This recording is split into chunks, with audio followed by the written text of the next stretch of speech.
하나님 말씀 증거하겠습니다. 먼저 하나님 말씀 고린도전서 13장 4절에서 7절 말씀, 고린도전서 13장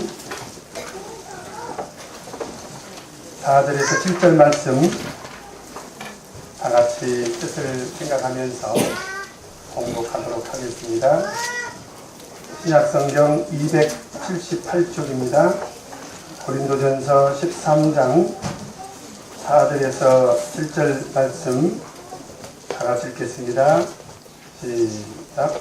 사랑은 오래 참고 사랑은 온유하며 피하는 자가 회개하게 하며 사랑은 자랑하지 아니하며 교만하지 아니하며 불행치 아니하며 자기의 유익을 굳지 아니하며 성내지 아니하며 악한 것을 생각지 아니하며 우리를 기뻐하지 아니하며 진리와 함께 기뻐하고 모든 것을 참으며 모든 것을 믿으며 모든 것을 바라며 모든 것을 견디느니라. 아멘. 오늘 이 시간에는 사랑은 온유하며 라는 말씀의 제목으로 같이 은혜를 나누도록 하겠습니다. 오늘 설교 제목을 적고 있는데 어떤 성도님께서 목사님, 이 설교는 언제 끝나요? 이렇게 말씀을 하시더라고요. 사랑은 뭐라고 그랬죠? 사랑은 오래 참는 겁니다. 오래 참다 보면 끝이 날 것입니다. 제가 소망하는 것은요, 사실 이 사랑이라는 단어는 인간 세상에서 우리가 쓰는 말이기도 하지만 사실은 하나님의 성품이기도 하지요. 그래서 우리가 이 고린도전서 13장을 통해서 하나님의 사랑을 배우고 깨닫기 위해서 말씀을 듣고 있습니다. 그래서 제 소망 중에 하나가 뭐냐면 우리 대전교회에 이런 하나님의 사랑이 풍성해져서 이 사랑을 좀 수출했으면 좋겠다. 그런 소망이 있습니다. 여러분들도 동의하시죠? 네. 그래서 이런 하나님의 풍성한 사랑이 우리 대전교회 차고 넘쳐서 전 세계에 알려져서 많은 사람들에게 이런 하나님의 사랑이 알려지기를 바라는 마음으로 오늘 말씀도 귀담아 잘 들으시기를 바랍니다. 오늘 말씀이 제 사랑은 온유하며 라는 말씀의 제목인데요. 미국의 아주 유명한 시인 중에 한 사람인 에머슨이라고 하는 사람이 있습니다. 그런데 이 사람이 어렸을 때 송아지를 외양간에 넣으려고 좀 이렇게 하고 있는데 이 어린 송아지라고 우습게 생각을 했는데 이 송아지를 넣을 수가 없는 거예요. 그래서 마침 보니까 아빠가 서재에서 책을 보고 있었습니다. 아빠, 내가 송아지를 외양간에 넣으려고 하는데 안 되네. 아빠가 좀 도와줘야 되겠어. 그래서 서재에서 책을 보던 아버지가 이제 나와가지고 같이 합세를 했습니다. 아빠는 앞에서 끌고 이 아들은 뒤에서 밀고, 그런데 안 되더래요 또. 그래가지고 죽을 힘을 다해서 아무리 앞에서 당기고 뒤에서 밀고 해봐야 아무 소용이 없었습니다. 그래서 그만 이 송아지를 넣지도 못하고 둘이 털썩 주저앉고 있는데 그 집에 늙은 하인이 달려왔습니다. 그러면서 제가 해보지요. 힘센 아빠와 아들이 해도 안 되는 것을 이 힘없는 늙은 하인이 도대체 어떻게 할 수 있을 것인가? 그렇게 소년이 이렇게 지켜보고 있는데 이 늙은 하인이 그 송아지 앞에다가 손가락을 하나를 딱 대는 것이었습니다. 손가락 하나를 대니까 송아지가 어떻게 해요? 그 손가락을 빨기 시작했습니다. 그러니까 늙은 하인이 손가락을 점점 이렇게 당기니까 어떻게 됐을까요? 송아지가 외양간으로 쏙 들어가더라는 거예요. 여러분, 이 늙은 하인은 이 송아지를 외양간에 어떻게 넣습니까? 손가락 하나로 그냥 이렇게 쭉 이렇게 당겨서 이 송아지를 외양간에 넣었다고 하는 것입니다. 이 일로 인해서 에머스는 아주 귀한 깨달음을 얻었는데요. 그 깨달음이 무엇인가? 억지로 힘을 사용하는 것보다는 부드러운 것이 때로는 더 큰 힘이 있다라는 그런 사실을 깨달았다라고 하는 거죠. 오늘 이 시간에 그런 부드러운 온유함에 대해서 같이 말씀을 나누고 은혜를 받도록 하겠습니다. 지금 저희가 배우고 있는 이 사랑의 속성은요, 하나님의 성품이죠. 하나님께서 우리를 구원해 주신 분명한 목적이 있습니다. 우리 베드로후서 1장 4절 한번 찾도록 하겠습니다. 베드로후서 1장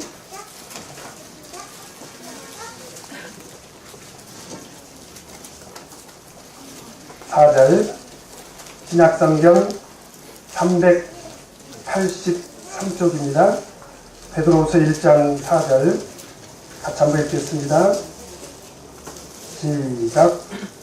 이로써 그 보배롭고 지극히 큰 약속을 우리에게 주사 이 약속으로 말미암아 너희로 정욕을 인하여 세상에서 썩어질 것을 피하여 신의 성품에 참여하는 자가 되게 하려 하셨으니, 하나님께서 우리를 구원하신 분명한 목적이 있다는 거지요.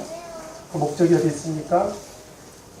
정욕대로 살라고 하는 것이 아니라 정욕을 인하여 세상에서 썩어질 것을 피하여 하나님의 성품에 참여하는 자가 되게 하려 하셨다라는 거죠. 그러니까 사랑은 하나님의 너무나도 귀한 성품인데요, 사실은 하나님께서 우리를 구원하신 분명한 목적이 있다는 거죠. 그 목적이 무엇입니까? 하나님의 사랑을 담도록 하기 위해서 우리를 부르셨다라고 하는 것입니다. 우리가 하나님의 성품을 닮아야 되는데 어느 정도까지 우리가 닮아야 될까요? 우리 에베소서 4장 13절 한번 보도록 하겠습니다. 에베소서 4장 13절, 신약성경 313쪽입니다. 에베소서 4장 13절 같이 한번 읽겠습니다. 시작. 우리가 다 하나님의 아들을 믿는 것과 아는 일에 하나가 되어 온전한 사람을 이루어 그리스도의 장성한 분량이 충만한 데까지 이르리니 그랬습니다. 뿐만 아니라 15절에 보니까요, 같이 한번 읽겠습니다. 시작. 오직 사랑 안에서 참되는 것을 하여 범사에 그에게까지 자랄지라 그는 머리 곧 예수라. 그래서 우리가 하나님의 성품에 참여해야 되겠는데 어느 정도까지 돼야 되겠는가? 오늘 보니까 그리스도의 장성한 분량이 충만한 데까지 이르러야 된다. 뿐만 아니라 우리가 사랑 안에서 참되는 것을 하여 범사에 어디까지 자라야 된다? 바로 예수 그리스도에게까지 자라야 된다. 그래서 사실 우리 신앙의 목표는요, 되고 안 되고의 문제가 아니라 가능하냐 불가능하냐의 문제가 아니라 분명한 것은 누구에게까지 이르러야 된다? 예수 그리스도에게까지 이르러야 된다라고 하는 것입니다. 그래서 바울 사도는요, 우리가 예수 그리스도의 형상을 닮아가는 것이 얼마나 중요하면 뭐라고까지 얘기를 했습니까? 우리 갈라디아서 4장 19절 말씀 보도록 하겠습니다. 갈라디아서 4장 19절 말씀 같이 읽겠습니다. 신약성경 306쪽입니다. 갈라디아서 4장 19절 시작. 나의 자녀들아, 너희 속에 그리스도의 형상이 이루기까지 다시 너희를 위하여 해산하는 수고를 하는. 사실 바울 사도는 해산하는 수고를 해본 적이 없죠. 아이를 낳아본 적도 없고 아이를 길러본 적이 없습니다. 그러나 우리가 그리스도의 형상을 담는 것이 얼마나 중요한가라고 하는 것은 알고 있었어요. 그래서 그것을 어디에다 비교를 했는가? 해산하는 수고에다가 비교를 한 거죠. 그만큼 중요하다는 것입니다. 이 해산하는 수고는 얼마나 큰 수고입니까? 따라서 오늘 우리가 하나님의 성품을 닮아가는 것은 우리 신앙적으로 대단히 중요한 목표가 된다라고 하는 거죠. 그 중에 이제 오늘 두 번째 사랑의 속성을 배우게 됩니다. 첫 번째 것은 뭐였죠? 사랑은 오래 참고. 근데 바울 사도가 스스로 생각할 때요, 자기는 하나님의 특별한 사랑을 받았다라고 생각을 했던 것 같아요. 그래서 사랑은 오래 참고라고 이렇게 말하지 않았겠습니까? 여러분 잘 아시는 대로 바울 사도는 어떤 사람이었어요? 예수님을 아주 잘 믿던 그런 사람이었죠. 그렇지 않습니까? 예수 잘 믿기로 소문난 사람이었잖아요. 그렇죠? 그렇지 않아요. 오히려 예수 믿던 사람들을 핍박하던 그런 사람이었습니다. 과거에 그는 예수 믿던 사람들을 많이 핍박을 했죠. 그래서 사도행전 7장을 보면 심지어 어떤 일을 행하기도 합니까? 예수님을 잘 믿던 성령이 충만했던 스데반 집사님을 돌로 쳐서 죽이는 일에 앞장을 서지 않습니까? 그리고 사도행전 8장에 보면 예루살렘에 있는 교회들이 다 흩어지게 되는데 어떻게 해서 그런 일이 벌어집니까? 바로 바울 사도가 앞장서 가지고 예루살렘에 있는 모든 교회를 다 흩어버리고 맙니다. 나중에 자기가 물과 성령으로 거듭나서 구원받고 보니까 만약에 예수님께서 정령코 자기에게 대하여 오래 참지 않으셨다면 과연 나 같은 사람이 정말 구원받을 수 있었을까? 여러분 오늘 이 자리에서 어떤 사람이 나는 아니다라고 이렇게 말할 수가 있겠어요? 우리들의 과거를 생각해 보면 우리가 정말 하나님으로부터 이런 큰 사랑을 받을 자격이 있는 사람이 어떤 사람이 있는지 저는 감히 하나님 앞에서 그렇게 말을 못하겠어요. 하나님, 저는 정말 하나님 사랑을 받을 자격이 있습니다. 저는 그렇게 말을 못하겠어요. 그래서 오늘 바울 사도는요, 사랑은 오래 참는 것이다 라고 이렇게 말을 하고 있는 거지요. 얼마나 귀한 사랑입니까? 그런데 오늘 이 시간에 바울 사도는 사랑은 온유한 것이다 라고 이렇게 이야기를 하고 있습니다. 어떻게 바울 사도가 그렇게 고백을 하고 있을까요? 자기 형편을 생각해 보니 그렇다는 거예요. 자기가 하나님의 사랑을 받고 보니 자기가 받은 바 하나님의 사랑이 얼마나 귀한 것인지를 깨닫고 보니까 사랑은 정말 온유하다라고 이렇게 고백하고 있는 것입니다. 여러분, 온유하다라고 하는 것은 부드럽다 또는 친절하다 그런 뜻이 있습니다. 그런데 오래 참는 것은요, 말 그대로 그냥 오래 참는 것이죠. 오래 참아주는 것입니다. 그런데 온유하다는 것은 오래 참는 것에서 그치지 않고 나에 대해서 정말 해를 끼친 그런 사람들에 대해서 어떻게 대하는 것입니까? 어떻게 대하는 거야? 친절하게 대하는 것입니다. 오래 참는 것이 어려울까요? 아니면 온유한 것이 어려울까요? 온유한 것이 어렵습니다. 한번 우리 성도님들 온유함을 테스트 한번 해보도록 하겠습니다. 앞에 있는 사람 보고 야 그래 보세요. 야 그래 보세요. 예? 어따 대고 야야. 이게 친절하기가 어렵습니다. 실제로 우리가 인생살이를 살아가면 살아갈수록요 참 친절하기는 차라리 오래 참는 건 간단해요. 참고 말지만 그냥 참고 그냥 집에 갈래.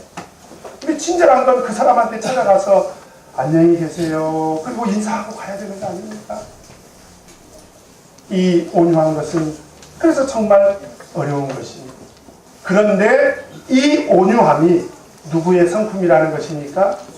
하나님의 성품이라는 것이요. 그래서 마태복음 11장 29절에 예수님께서 스스로 뭐라고 말씀하셨어요? 나는 마음이 온유하고 겸손하니. 그러면 왜 바울 사도가 하나님께서 나를 사랑하실 때 오래 참아주셨다. 그리고 하나님은 참 온유하시다라고 이렇게 말하고 있을까요? 사실 생각해보면 바울 사도가 물과 성령으로 거듭나서 하나님의 구원의 은혜를 입은 것만 해도 감지덕진데 하나님께서 바울 사도를 어떻게 사용하셨습니까? 사도로 사용을 해주셨습니다. 여러분 얼마나 귀한 은혜입니까?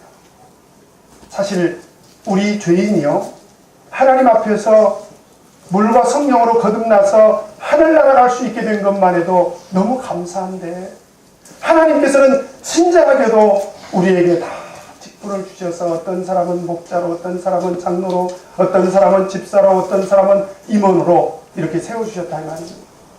사실 냉정하게 생각해 보면 저는 어느 누구도 자격이 없다고 생각해요. 그냥 제가 빈말로 이렇게 말씀드리는 것이 아닙니다. 저는 누구보다도 저 자신을 잘 알고 있습니다. 그런데 제가 하나님 앞에 가서 하나님, 제가 목자 자격이 있어서 하나님께서 저에게 이렇게 목자 직분을 주셨죠. 하나님 참 감사합니다. 저는 그렇게 말을 못하겠어요. 너무나도 부족하고 하나님 앞에서 너무나도 연약한 저를 너무나도 귀한 은혜를 하나님께서 저에게 베풀어 주셔서 저에게 목자라는 직분을 저는 주신 걸로 생각을 합니다. 그래서 하나님께서는 정말 친절하시다. 하나님께서는 나 같은 죄인을 구원해 주셨을 뿐만 아니라 나 같은 죄인에게 이렇게 친절하게 하나님을 섬길 수 있도록 이런 귀한 직분을 주셨구나 라고 생각이 되어지는 것이 오늘 바울 사도도 그런 하나님의 사랑의 성품을 이야기하고 있는 거예요. 예수님께서 누가복음 10장에 보면 그런 하나님의 성품인 이 친절에 대해서, 온유에 대해서 선한 사마리아인의 비유를 통해서 저희들에게 잘 가르쳐주고 있습니다. 여러분, 사마리아인이라고 하는 사람들은 어떤 사람들이죠?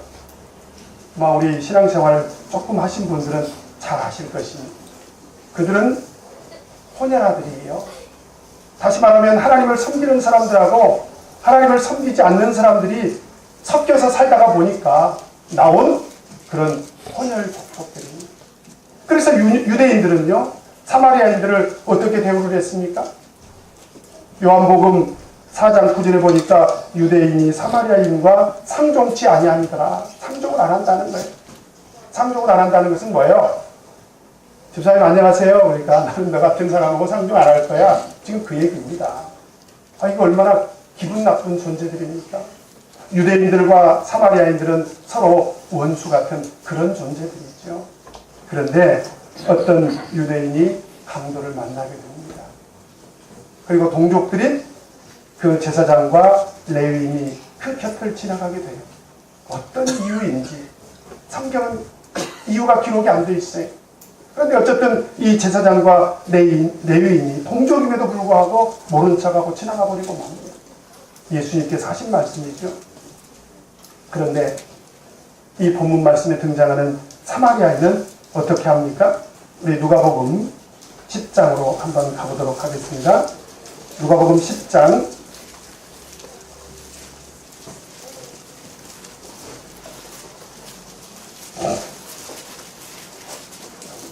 33절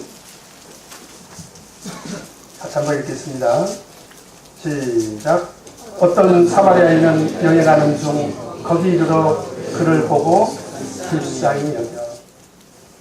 서로 상종치 않는 사람들끼리 이런 마음이 생길 수 있습니까? 그래서 예수님께서 이 말씀을 하는 거예요. 이 사마리아인은 너무나 친절했다는 거예요. 불쌍히 여기는 마음이 생겼다라는 것입니다. 전혀 서로 상종할 수 없는 그런 사람들이었음에도 불구하고 오늘 굳이 예수님께서 사마리아인을 등장시킨 이유가 있습니다. 왜 그렇습니까? 오늘 우리들에게 귀한 교훈을 주시려고 예수님께서 이 비유의 말씀을 하시는 거예요. 그러면 사마리아인은 어떻게 친절하게 그 강도 만난 사람을 도와줬습니까?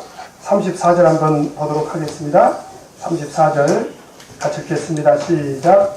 가까이 가서 기름과 포도주를 그 상처에 붓고 싸매고 자기 짐승에 태워 주막으로 데리고 가서 돌보아주고 먼저 응급처치를 했다는 거예요. 자기가 할 수 있는 최선의 치료를 한 것입니다. 자기에게 있었던 기름과 자기에게 있었던 포도주를 그 상처에다가 부었다라고 하는 것은 아낌없이 사용을 했다는 거예요. 여러분, 그때 당시에 기름이나 포도주는요, 정말 귀한 것들이었습니다. 그런데 그 강도 만난 사람을 위해서 아낌없이 친절을 베풀어 준 거죠. 뿐만 아니라 그냥 그리고 나서 자기 갈 길을 간 것이 아니라 자기 짐승에 태워서, 자기 짐승, 오늘날로 말하면 뭐지요? 승용차입니다. 피투성이가 된 사람, 피투성이가 된 사람 승용차에 태우기 쉽지 않습니다. 그렇죠? 엊그제 시트 갈았는데 그 피 묻고 그러면 기분 나쁘지 않습니까? 그래서 친절을 베풀기라는 것은 참 쉽지가 않아요. 그런데 짐승에 강도 만난 사람을 태워가지고 어디로 데리고 갔습니까? 주막으로 데리고 갔다는 거예요. 그때 당시에 주막은 오늘날 뭐죠? 오늘날, 자 여기서 우리 인심이 드러나요. 오늘날 어디입니까? 호텔. 우리 혜선자매 정말 인심이 후하네. 인심이 좀 별로 없는 사람은 여인숙이요, 모텔이요. 그런데 이 사마리아인은 강도 만난 사람을 호텔로 데리고 갔습니다. 그래서 어떻게 했습니까? 35절 같이 한번 읽겠습니다. 시작. 이튿날에 데나리온 둘을 내어 주막 주인에게 주며 가로되 이 사람을 돌보아주라. 부비가 더 들면 내가 돌아올 때에 갚으리라 하였으니, 여기서 참 우리는 감동적인 단어 하나를 만나게 됩니다. 어떤 말입니까? 이튿날에. 그러니까 이 사마리아인은 그냥 호텔에다 놓고 간 게 아니에요. 어떻게 했습니까? 하룻밤을 같이 지냈다는 것입니다. 어떤 일이 생길지 모르지 않습니까? 사실 그때 당시에는 의사나 병원이 그렇게 많지 않던 그런 시기였습니다. 그러니까 이 사마리아인이 생각할 때 피투성이가 된 이 강도 만난 사람을 그냥 내가 이 호텔에다가 두고 가면 어떻게 될까, 그런 걱정이 들었던 것 같습니다. 그래서 하룻밤을 같이 지내면서 그를 돌봐줬어요. 뿐만 아니라 더 감동적인 것은 그 호텔비를 누가 다 부담을 했습니까? 누가 부담을 했어요? 이 사마리아인이 부담을 했습니다. 뿐만 아닙니다. 더 감동적인 것은 비용이 혹시라도 더 들게 되면 어떻게 하겠다? 내가 돌아오면서 갚아주겠다라고 하는 것입니다. 여러분, 어떻게 이럴 수가 있습니까? 그런데 오늘 이 말씀은 누가 하신 말씀이지요? 예수님께서. 누구 들으라고? 나 들으라고.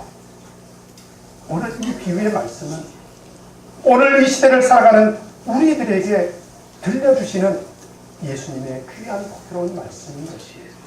그래서 이 사마리아인은 정말 친절한 사람이었고요. 오늘날로 말한다면 이런 사람은 방송에 나올 만한 사람이에요. 그죠? 그래서 오늘날로 말하면 이런 사람들에게 어떤 상을 줘야 되겠습니까? 친절 시민상을 줘야 되겠죠. 그런데 그런 사람들이 저는 오늘 이 자리에 계신 우리 대전 참예수교회 모든 성도들이 되었으면 좋겠습니다. 한 사람도 아멘 안 하네. 간신히 여기서 한 사람 했는데 우리 희진자매만 친절 시민상을 사모하는가 봐. 아, 그랬어요? 네, 의외로 많이 있군요. 속으로들 하셨나 봐. 어쨌든지 간에 우리 사마리아인처럼 이렇게 정말 친절한 그런 사랑을 실천하시는 저와 여러분들 되시기를 간절히 바랍니다. 뿐만 아니라요, 예수님은 나는 온유하다, 그리고 선한 사마리아인의 비유를 들면서 우리가 이렇게 온유해야 된다라고 말씀만 하시고 가르치시기만 하신 것이 아니라 예수님 당신이 스스로 본을 보여주셨습니다. 예수님은 어떤 친절을 보여주셨습니까? 뭐 많이 있지만 예수님이 십자가에 달리셨을 때 어떻게 친절하게 하셨어요? 예수님이 어떻게 친절하게 하셨습니까? 예수님께서 십자가에 매달렸을 때 예수님을 십자가에 매단 사람들이 예수님을 향해서 뭐라고 얘기했습니까? 당신이 하나님의 아들이라면 뛰어내려 봐라. 그러면 저 같으면 그랬을 것 같아요. 저 같으면 알았다 이놈아. 그리고 뛰어내려가가지고 군밤 한 대 주고 다시 십자가 위로 올라갔을 것 같아요. 네. 웃자고 하는 얘기지만 사실 우리 인간이라고 하는 것이 사실 그렇게까지 위대하지 못하다라는 것을 제가 말씀드린 거죠. 우리는 조금이라도 내가 듣기 싫은 소리 한 마디 들으면요, 꽁 해가지고 이게 일주일도 가고 1년도 가고 심지어 어떤 사람은요 10년도 가고 20년도 가더라고요. 그 듣기 싫은 소리 한 마디 들었다고 했어요. 그런데 예수님은 십자가 위에서 도저히 들을 수 없는 그런 얘기를 들은 거죠. 당신이 하나님의 아들이라면 뛰어내려 가라. 예수님 뛰어내릴 수 없어서가 아니라 그 형편없는 그런 사람들이 그런 말을 내뱉었을 때 예수님께서는 그냥 고개를 돌리고 싶었을 것입니다. 나는 너희들하고 상종도 하기 싫다. 막 그러고 싶었을 거예요. 그런데 예수님께서는 정말 친절하게 뭐라고 말씀하셨습니까? 하나님 앞에 기도를 해줬어요. 뭐라고 기도를 해줬습니까? 아버지여, 저들의 잘못을 좀 용서해 주십시오. 왜요? 저들이 모르고 한 것입니다. 자기 하는 것을 알지 못함이니이다. 그래서 베드로전서 2장 23절에 보니까 욕을 받으시되 대신 욕하지 아니하시고, 따라서 해봅시다. 욕을 받으시되 대신 욕하지 아니하시고 뿐만 아니라 고난을 받으시되 위협하지 아니하시고, 따라서 해봅시다. 고난을 받으시되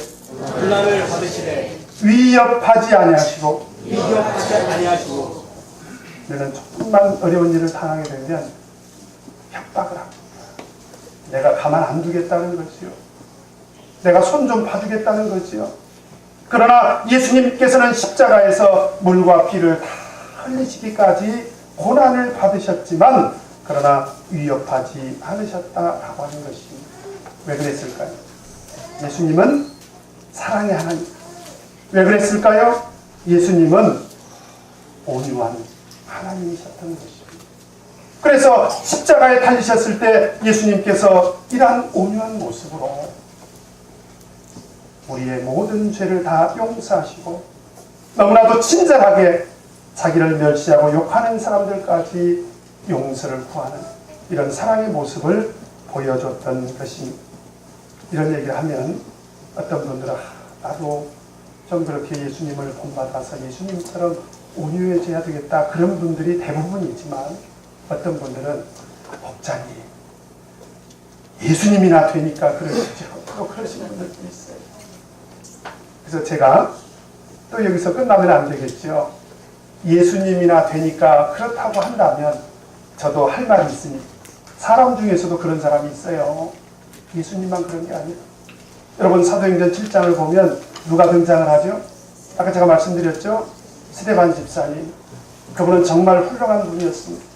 성령이 충만하고 은혜가 충만하고 권능이 충만했던, 그래서 모든 사람들이 그를 볼 때 어떤 모습과도 같았다? 천사의 모습과도 같았다라고 성경은 기록하고 있습니다. 그런데 그 스데반 집사님이 설교할 때 그 설교를 듣기 싫어했던 사람들이 있었어요. 성경에 보면 선지자를 돌로 치는 자요. 이 스데반 집사님은 선지자로서 세상에 오셨건만 세상에 있는 사람들은 그를 향해서 돌매질을 시작을 했습니다. 여러분 그런데요, 결국은 스데반 집사님이 돌아가셨지만 참 죽는 것도 고통 없이 죽는 것이 그게 복이지 않습니까? 그런데 우리 스데반 집사님은 그렇게 돌아가시지 않았습니다. 돌을 다 맞고 돌아가셨어요. 제가 중학교 때 길을 가고 있는데 축구공이 하나 제 앞으로 이렇게 불러오더라고요. 제가 누굽니까? 축구를 좋아하는 사람이다. 그래서 그냥 공을 있는 대로 빵 하고 찼어요. 저는 전달해 주려고 찬 거죠. 근데 보니까 그 공을 애써 집으려고 이렇게 오던 애가 있었나 봐요. 걔가 나를 위아래로 째려보더니 돌멩이를 하나 들어가지고 냅다 제 앞에다가 딱 던지는데 이 자리에 정통으로 맞은 거예요. 네. 은영이 엄마는 모르고 결혼을 했을란가 모르겠는데 여기 지금 상처가 있습니다. 그래가지고 막 급히 병원에 실려가서 피가 막, 그래서 가서 몇 발을 꼬매고 그리고 이렇게 치료를 받았던 그런 경험이 있습니다. 그런데 만약에 그 돌매질을, 돌칼매질을 제가 죽을 때까지 맞았다고 한번 생각을 해보세요. 여기 한 대, 여기 한 대, 여기 한 대, 여기 한 대, 코가 부러지고 귀가 떨어지고 눈이 파이고 이가 다 부서지고. 여러분 스데반 집사님은요 그럴 정도로 돌을 맞았어요. 오늘 이 자리에 계신 우리 성도님 중에 신앙생활 하면서 그만큼 돌에 맞아보신 분 있으십니까? 없잖아요. 그런데 스데반 집사님이 그렇게 돌에 맞아 죽어가면서 하신 말씀이 있습니다. 어떤 말을 했습니까? 우리 사도행전 7장 한번 보도록 하겠습니다. 사도행전 7장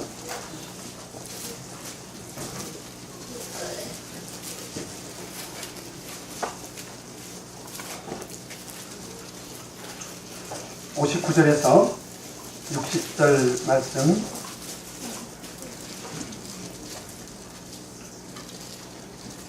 한번 읽겠습니다. 시작. 저희가 돌로 스데반을 치니 스데반이 부르짖어 가로되 주 예수여 내 영혼을 받으시옵소서 하고 무릎을 꿇고 크게 불러 가로되 주여 이 죄를 저들에게 돌리지 마옵소서 이 말을 하고 자니라. 그는 돌에 맞아서 죽었습니다. 돌에 맞아서 신음소리를 내며 죽어갔습니다. 그런데 바로 그 상황에서 오늘 스데반 집사님은 누구를 바라봤습니까? 자기를 돌로 치는 사람을 보는 것이 아니라 주 예수여 내 영혼을 받으시옵소서. 자기 영혼을 누구에게 맡겼습니까? 네, 우리 주 예수님께 맡겼어요.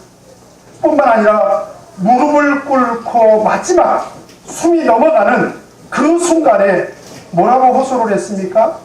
주여 이 죄를 저들에게 돌리지 마옵소서. 따라서 해봅시다. 주여 이 죄를 저들에게 돌리지 마옵소서. 안 따라 하시려고 하는 거 보니까 별로 마음에 안 드는 모양. 그런데 우리가 하나님의 성품을 닮아가려고 한다면 십자가에 달리신 예수님처럼 오늘 돌에 맞아 죽어가는 순간에도 주여 이 죄를 저들에게 돌리지 마옵소서라고 친절하게 그들의 잘못을 위해서 하나님 앞에 기도했던 이런 스데반 집사님의 온유를 우리가 반드시 기억해야 할 것입니다. 여러분, 제가 생각한데 이건 제 생각이에요. 먼 훗날 바울 사도가 회심을 했잖아요. 그죠? 바울 사도가 회심을 했는데 오늘 이 자리에 누가 있었다고요? 바울 사도가 있었죠. 제가 그 중학생 때 그 꼬마한테 돌에 맞은 것도 지금 40년이 지났지만 제가 얘기하잖아요. 아, 그래 안 그래요?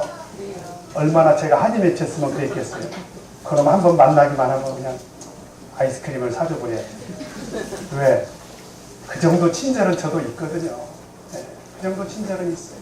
왜냐하면 그래도 우리 스데반 집사님의 고통에 제가 그래도 조금 참여할 수 있도록 돌로 때려준 것이 너무 고마워서 제가 이렇게 설교 소재로도 삼고 그러지 않습니까? 그런데 바로 그 자리에 누가 있었느냐? 바울 사도가 있었습니다. 바울 사도가 막 그러면서 주변에 둘러선 사람이 너무나도 잔인하게 돌로 그 스데반 집사님을 죽일 때 막 바울 사도가 씩씩거리면서 저놈 죽어야 돼. 그리고 스데반 집사님이 돌아가셨다고 그런 얘기를 들었을 때 잘 죽었어.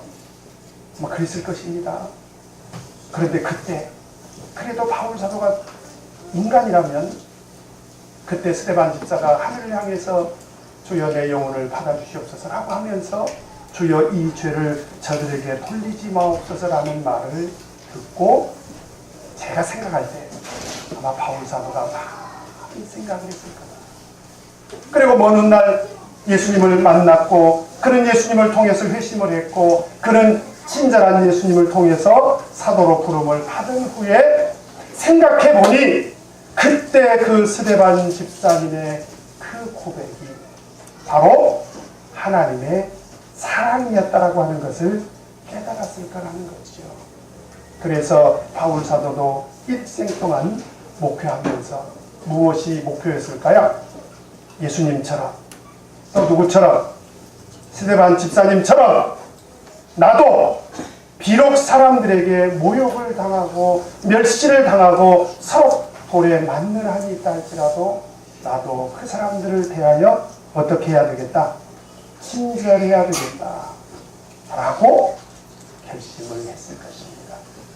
그래서 사랑하는 성도들에게 뭐라고 바울 사도는 권면을 했느냐? 우리 갈라디아서 6장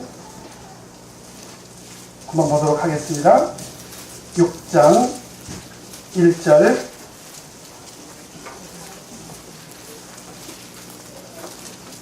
갈라디아서 6장 1절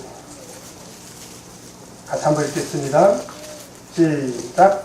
형제들아, 사람이 만일 무슨 범죄한 일이 드러나거든 신령한 너희는 온유한 심령으로 그러한 자를 바로잡고 내 자신을 돌아보아 너도 시험을 받을까 두려워하라. 여기서 굉장히 중요한 단어가 두 개가 나오는데요. 그게 뭐냐? 범죄한 일이 드러났을 때 첫째는 바로 잡으라는 거예요. 바로 잡으라. 여러분, 교회는요, 바로 잡아야 되는 그런 공동체입니다. 범죄한 일이 발견이 되면 그 범죄한 일에 대하여 반드시 바로 잡아야 돼요. 그런데 어떻게 하라는 거예요? 온유한 심령으로 바로 잡으라는 거예요. 우리는 검사가 하듯이, 우리는 경찰이 하듯이 그렇게 바로 잡으라는 것이 아니라 십자가에 달리신 예수님께서 했던 것처럼, 그리고 돌에 맞아 죽어가는 순간까지도 정말 그 친절하게 자기를 죽이는 사람들의 죄를 용서해 달라고 기도했던 것처럼 스데반 집사님이 오늘 바울 사도는 온유한 심령으로 그러한 자를 바로 잡으라는 것이 뿐만 아니라 그 다음에 뭐라고 이야기하고 있습니까? 네 자신도 돌아보라는 거예요. 따라서 해봅시다. 나를 돌아봅시다. 네, 그게 신앙이에요. 잘못한 일 있으면 잘못한 일만 바로 잡는 것으로 끝나는 것이 아니라 그 일을 통해서 누구를 돌아보는 것이다? 나를 돌아보는 것이다. 그래서 오늘 바울 사도는 바로 우리 사랑하는 성도들에게 온유한 심령으로 신앙생활을 하기를 이렇게 권면하고 있는 것입니다. 여러분, 그래서 온유는 우리 신앙에 너무나도 중요한 그런 목표가 되는 것입니다. 제가 언젠가 글을 보니까 어떤 분이 자기가 너무 화를 잘 내니까 어떻게 하면 내가 좀 친절하게 살까 이렇게 고민을 하던 끝에 자기 집에서 기르는 개를 이름을 온유하라 이렇게 지었대요. 그러면 개 이름을 부를 때 어떻게 불러요? 온유하라. 은혜 기르던 개 이름은 뭐였지? 네? 견돌이. 온유하라고 지금. 그렇죠? 은혜자매가 온유하지 못해서가 아니라 기왕이면 이렇게 단 한 번이라도 우리 입에서 온유하라 이런 말이 좀 나왔으면 좋겠다라고 하는 것이. 자, 우리 옆에 있는 사람한테 한번 얘기해 봅시다. 온유합시다. 어떤 분들 표정을 보니까 너나 잘해. 사랑은 그런 게 아니에요. 사랑은 요구하는 게 아니라 사랑은 내가 실천하는 거예요. 다시 한번 온유합시다. 어느 지방에 계시는 집사님이 정말 교회 일을 열심히 했어요. 그리고 주변의 평가가 그 집사님이 없으면 그 교회가 어떻게 돌아갈고 그럴 정도로 열심히 하시는 집사님인데 단점이 하나가 있었어요. 그게 뭐냐? 이런 게 있었어요. 그래서 이제 부엌에서 일하다가도 부엌에서 일할 때 얼마나 분위기 좋아요. 우리 사랑하는 형제 자매들이 모여가지고 음식 만들고 또 한쪽에서는 또 설거지하고 얼마나 이 참 천국 가구 같은 그런 곳입니까? 그런데 갑자기 그 집사님이 하면 그냥 한 분, 두 분 이제 부엌에서 나가버리는 거예요. 누가 그 부엌에 들어오고 싶겠어요? 뭐 대전교회는 혹시 돈을 주는지 모르겠는데 부엌에서 봉사한다고 누가 돈 줍니까? 그렇지 않아요. 이 모든 것들이 다 하나님 때문에 우리 성도를 섬기는 마음으로 봉사하는 건데 일 좀 잘해보려고 한다고 막 욱욱 하니까 어떻게 되겠습니까? 어느 날 곰곰이 생각을 해보니까 이게 안 되는 거예요. 도저히 이래가지고는 안 되겠다 그런 생각이 들어서 목자님께 와서 상담을 시작했습니다. 그러니까 목사님이 답이 뭐예요? 기도하세요. 그래서 기도를 시작했대요. 기도를 하고 나니까 이게 조금 줄어들긴 했는데 이게 또 욱하는 성질이 있는 사람들은요 이걸 쌓아놓거든요. 쌓아놓으면 어떻게 돼요? 나중에 가스 폭발하듯이 이제 폭발할 때 더 크게 터지는 거야. 또 목사님한테 또 찾아와가지고 목사님 어떻게 그럴까요? 기도해도 안 돼요. 그래서 결국 어떻게 목사님이 처방을 내렸느냐? 금식하세요. 정말 감사하게도요 그 집사님이 그대로 실천했습니다. 하나님, 제가 이 혈기를 죽이는 날까지 금식하겠습니다. 얼마 전에 제가 그분을 뵀거든요. 이제 뒷조사하지 마세요. 얼마 전에 제가 그분을 뵀는데 나이가 드시기도 했지만 이제는 혈기가 다 빠져서 제가 가니까 목사님 오셨어요. 제가 속으로 야, 옛날에 막 욱 해가지고 혈기가 있으셨던 집사님이 참 많이 온유해졌다. 그걸 보고 감사한 마음을 가졌습니다. 사랑하는 성도 여러분, 우리가 하나님을 믿는다는 것은 하나님의 형상을 담는 것이고 하나님의 형상을 담는다는 것은 하나님의 성품을 소유하는 것입니다. 그 하나님의 성품 중에 가장 귀한 성품이 뭔가? 사랑이라는 거지요. 그 사랑의 첫 번째는 무엇이라고요? 오래 참는 것. 따라서 해봅시다. 사랑은 오래 참고. 그 다음에 사랑의 두 번째 속성이 뭐라고요? 온유한 것입니다. 오라옵기는 하나님의 온유한 성품을 우리 모든 성도님들이 마음에 풍성하게 품어서 우리 사랑하는 대전에 있는 참예수교의 모든 성도들이 정말 친절한 천국 백성으로 행복하게 신앙생활 하시기를 예수 이름으로 축원합니다. 같이 찬송 505장 같이 찬양하시겠습니다.